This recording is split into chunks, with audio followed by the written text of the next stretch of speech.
California, Nevada, Arizona, Florida. Welcome to the Shakaama Live Show with your host, Shakaama.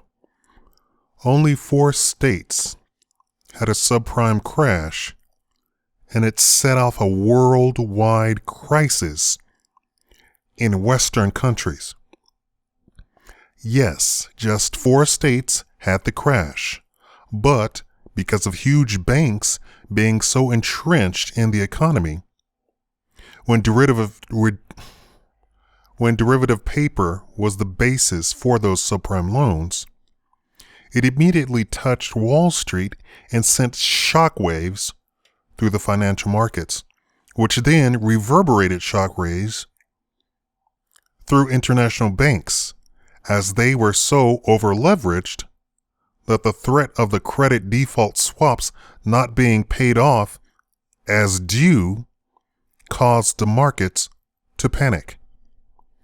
The result was an outing of how Wall Street and the international bankers and their phony paper game coming to light, each and every whistleblower saying that the banks and financial institutions are way over-leveraged were ignored, even by the SEC. Even given the crash, there is still no tightening of assets on Wall Street, nor has the SEC done anything to remedy the situation. What's more is that the bailouts accomplished nothing other than to hand over taxpayer money to Wall Street and international banks. The American public was robbed at gunpoint with the threat that if the banks and financial firms failed, the country would implode and the world would crash. I've got news for you. The country imploded as much as it could off of just 4 states going under, and there was a worldwide crash of the Western banks at least, and we're all still here. It was nothing but the largest swindle in history. In fact, had the SEC done its job and brought every bank and financial firm to justice, we wouldn't be in the continuous bailout mode the Fed has us in. The news simply doesn't report the constant bailouts. And what's more, Washington has plunged us into a permanent economic depression, but simply reports it as it's the economy, or see, we've recovered, when in fact, we are still in Great Depression 2. What's terrible is that people don't understand that the Great Depression was simply 30% of the population went under. We're in 40%, and they're pretending we've recovered.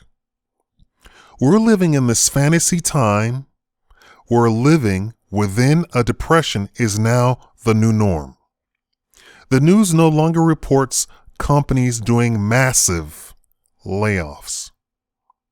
And to throw acid and gasoline on the entire thing, the Obama administration and the Democrats put Obamacare on top of it all, plunging the country deeper into a depression due to a national mandate that everyone buy insurance at 3 times the prior cost. We saw a massive exodus of doctors out of the markets, doctors switching to cash only, doctors leaving hospitals, and hospitals closing. The news doesn't report any of this. Now we have a massive revolt against Obamacare. The middle class is leaving Obamacare and simply opting to pay the fine by the thousands. There will be no need to repeal Obamacare because it's already imploding. Well, there's even worse news. There is yet again another housing bubble, only this time it will be not just 4 states, but every state in the country. It's set to destabilize every Western country. China and Russia are looking mighty good. Scratch that. Russia is looking mighty good because China has a financial bubble, the likes of which no one has ever seen. However, if central planning would get out of the way, the correction might be swift and localized. So that leaves Russia and the BRICS nations. Russia sits on top of a fantastic trade agreement for oil and gas with Western Europe. Obama and his Wall Street warmongers have it in their brains to make Russia appear the bad guy and set the EU against Russia. Not so fast, guys, says the EU. Russia gives us our gas, and they could wipe us all out single-handedly.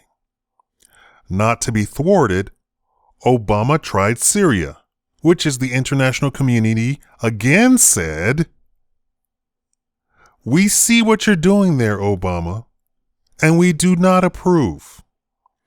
The news doesn't report that Obama, who has made it his entire White House strategy to bow to international support over the Constitution, has been completely shafted by that same international community in the Ukraine and Syria.